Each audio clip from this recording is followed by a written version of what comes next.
সম্মানিত ভিউয়ার্স, দেখুন এখানে কয়লার ছাইগুলো পাইপের মাধ্যমে এসে এখানটাই জমা হচ্ছে। কি দৃশ্য দেখতে পাচ্ছেন, এই যে তলাতে ছাই কিভাবে পাইপে আসছে দেখুন, দেখাচ্ছি আপনাদেরকে।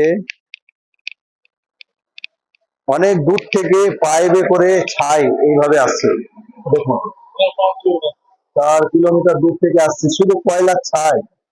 এগুলো আবার এখানটাই এইভাবে করছে, এই দেখুন। চারিদিকে পাহাড় জঙ্গল, এখানে এনাদের আবার কবরস্থানও আছে। হুম